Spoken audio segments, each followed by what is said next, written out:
ओम शांति। 24 मार्च 2025। बाबा के महावाक्य। मीठे बच्चे, यह ज्ञान तुम्हें शीतल बनाता है। इस ज्ञान से काम क्रोध की आग खत्म हो जाती है। भक्ति से वह आग खत्म नहीं होती। प्रश्न: याद में मुख्य मेहनत कौन सी है? उत्तर: बाप की याद में बैठते समय देह भी याद न आए। आत्म अभिमानी बन बाप को याद करो, यही मेहनत है। इसमें ही विघ्न पड़ता है, क्योंकि आधा कल्प देह अभिमानी रहे हो। भक्ति माना ही देह की याद। ओम शांति। तुम बच्चे जानते हो, याद के लिए एकांत की बहुत जरूरत है। जितना तुम एकांत व शांत में बाप की याद में रह सकते हो, उतना झुंड में नहीं रह सकते हो। स्कूल में भी बच्चे पढ़ते हैं तो एकांत में जाकर स्टडी करते हैं। इसमें भी एकांत चाहिए। घूमने जाते हो तो उसमें भी याद की यात्रा मुख्य है। पढ़ाई तो बिल्कुल सहज है, क्योंकि आधा कल्प माया का राज्य आने से ही तुम देह अभिमानी बनते हो।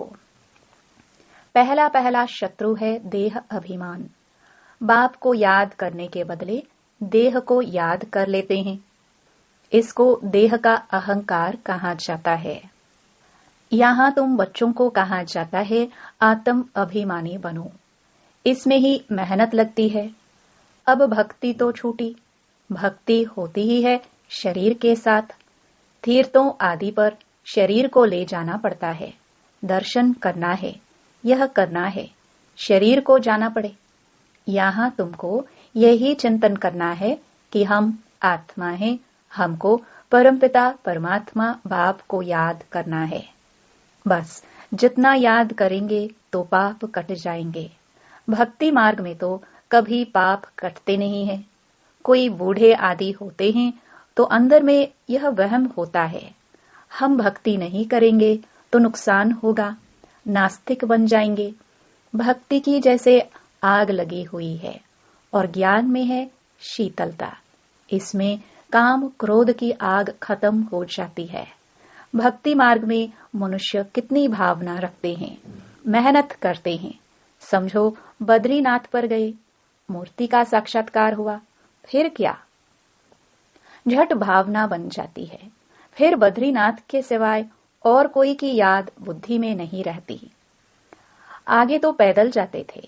बाप कहते हैं, मैं अल्पकाल के लिए मनोकामना पूरी कर देता हूँ, साक्षात्कार कराता हूँ, बाकी मैं इनसे मिलता नहीं हूँ।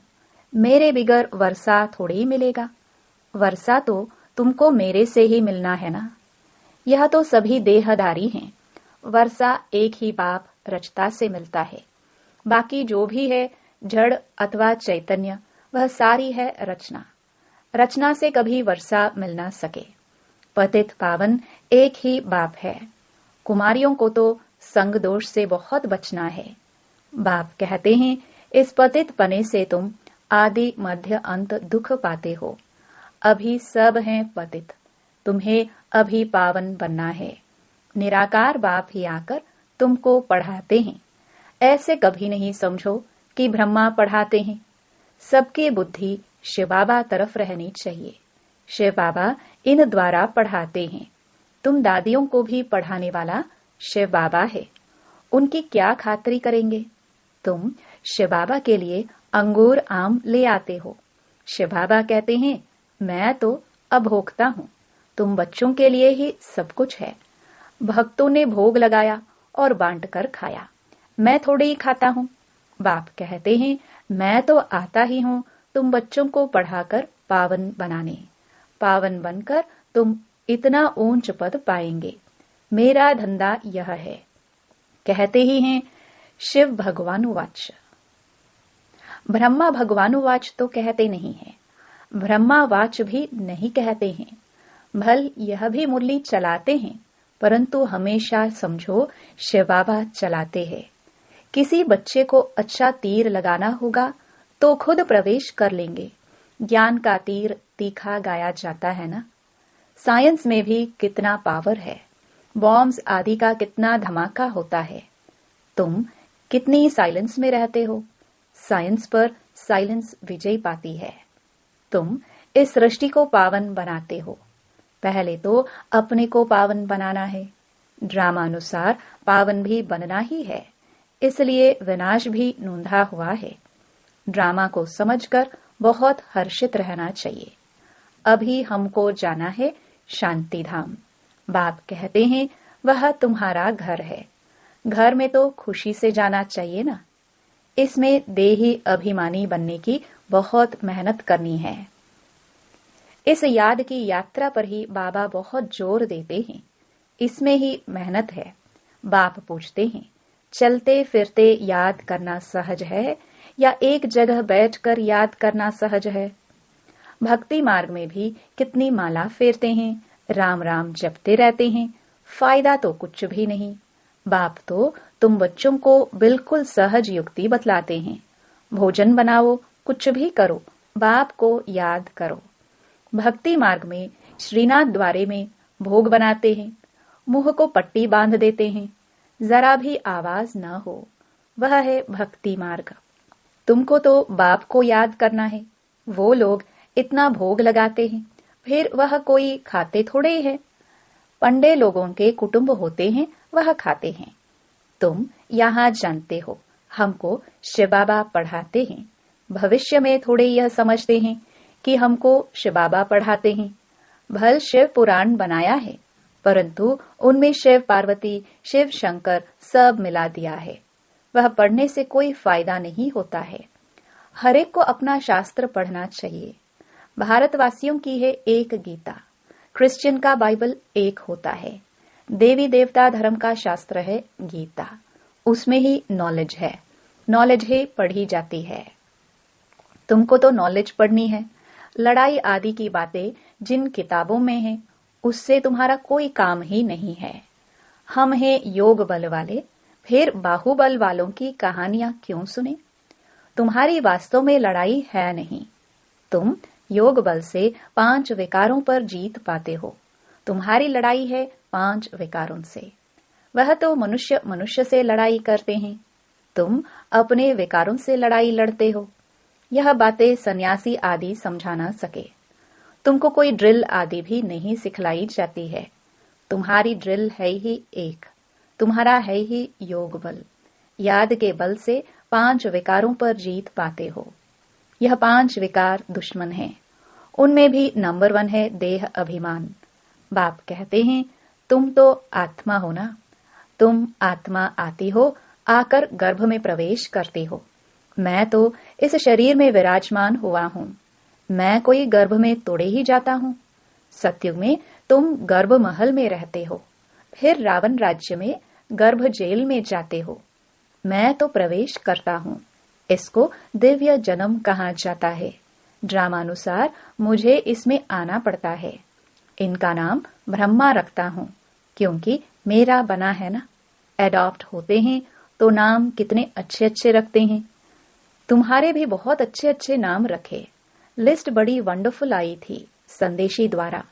बाबा को सब नाम थोड़े ही याद हैं। नाम से तो कोई काम नहीं, शरीर पर नाम रखा जाता है ना। अब तो बाप कहते हैं अपने को आत्मा समझो, बाप को याद करो। बस तुम जानते हो, हम पूज्य देवता बनते हैं, फिर राज्य करेंगे, फिर भक्ति मार्ग में हमारे ही चित्र बनाएंगे। देवियों के बहुत चित्र बनाते हैं, आत्माओं की भी पूजा होती है।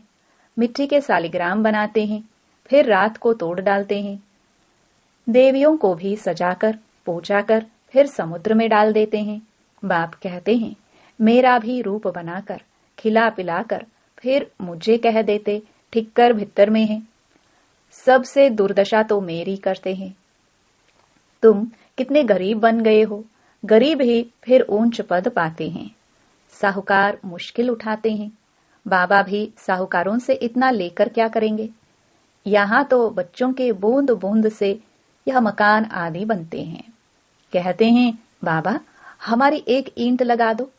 समझते हैं रिटर्न में हमको सोने चांदी के महल मिलेंगे। वहां तो सोना ढेर रहता है, सोने की ईंटें होंगी, तब तो मकान बनेंगे। तो बाप बहुत प्यार से कहते हैं, मीठे मीठे बच्चों, अब मुझे याद करो, अब नाटक पूरा होता है। बाप गरीब बच्चों को साहूकार बनने की युक्ति बताते हैं। मीठे बच्चे, तुम्हारे पास जो कुछ भी है ट्रांसफर कर दो। यहाँ तो कुछ भी रहना नहीं है। यहाँ जो ट्रांसफर करेंगे वह नई दुनिया में तुमको 100 गुना होकर मिलेगा। बाबा कुछ मांगते नहीं हैं, वह तो दाता है। यह युक्ति बताई जाती है। यहाँ तो सब मिट्टी में मिल जाना है, कुछ ट्रांसफर कर देंगे तो तुमको नई दुनिया में मिलेगा। इस पुरानी दुनिया के विनाश का समय है, यह कुछ भी काम में नहीं आएगा। इसलिए बाबा कहते हैं, घर घर में यूनिवर्सिटी कम हॉस्पिटल खोलो, जिससे हेल्थ और वेल्थ मिलेगी।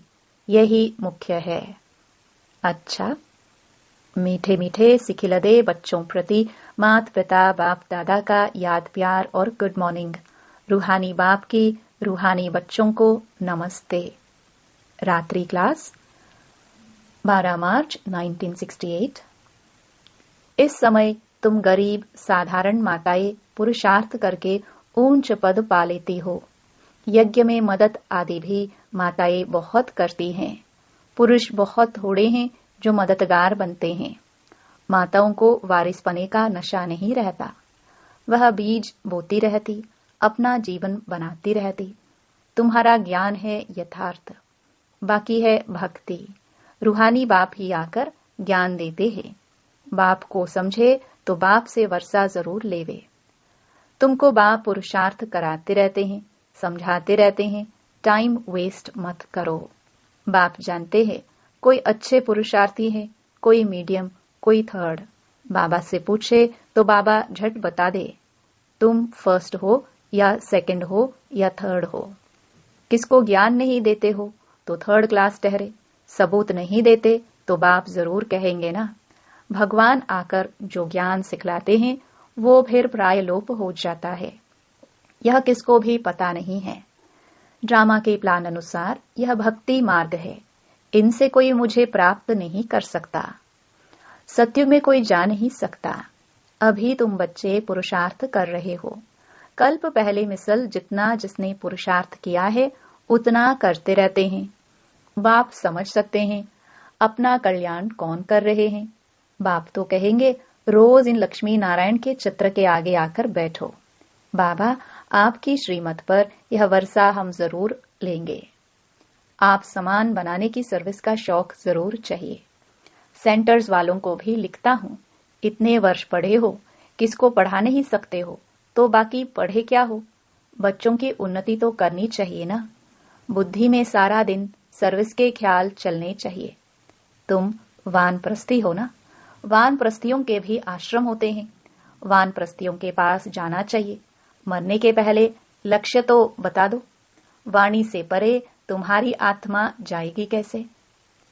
पतित आत्मा तो जा ना सके। भगवानुवाच मामेकम याद करो तो तुम वानप्रस्थ में चले जाएंगे। बनारस में भी सर्विस ढेर है। बहुत साधु लोग काशीवास के लिए वहां रहते हैं। सारा दिन कहते रहते हैं, शिव काशी विश्वनाथ गंगा। तुम्हारे अंदर में सदैव खुशी की ताली बजती रहनी चाहिए। स्टूडेंट हो ना, सर्विस भी करते हैं, पढ़ते भी हैं। बाप को याद करना है, वर्षा लेना है। हम अब शिव बाबा के पास आते हैं। यह मन मनाभव है, परंतु बहुतों को याद रहती नहीं है। सारी झरमुई झगमुई करते रहते हैं। मूल बात है याद की। याद ही खुशी में लाएगी। सभी चाहते तो है कि विश्व में शांति हो। बाबा भी कहते हैं, उन्हें समझाओ कि विश्व में शांति अब स्थापन हो रही है। इसलिए बाबा लक्ष्मी नारायण के चित्र को जास्ती महत्व देते हैं। बोलो, यह दुनिया स्थापन हो रही है जहां सुख, शांति, पवित्रता सब था। सभी कहते हैं विश्व में शांति हो। प्राइज भी बहुतों को मिलती रहती है। वर्ल्ड में पीस स्थापन करने वाला तो मालिक होगा ना। इन्हों के राज्य में विश्व में शांति थी।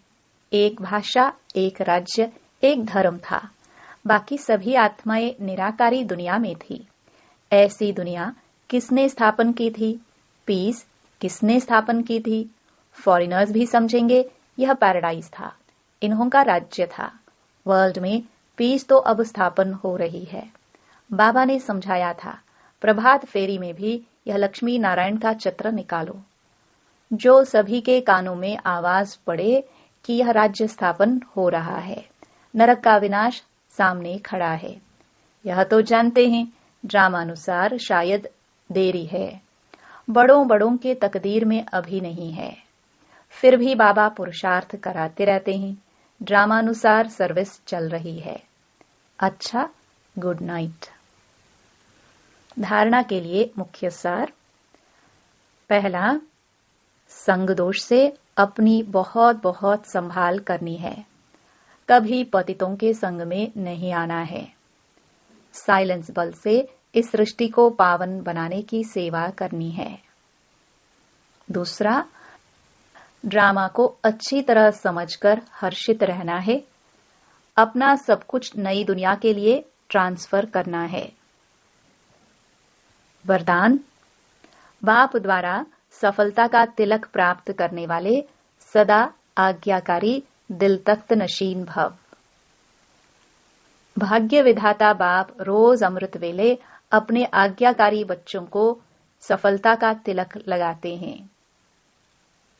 आज्ञाकारी ब्राह्मण बच्चे कभी मेहनत व मुश्किल शब्द मुख से तो क्या, संकल्प में भी नहीं ला सकते हैं। वह सहज योगी बन जाते हैं। इसलिए कभी भी दिल शिकस्त नहीं बनो, लेकिन सदा दिल तख्त नशीन बनो। रहम दिल बनो। अहम भाव और वहम भाव को समाप्त करो।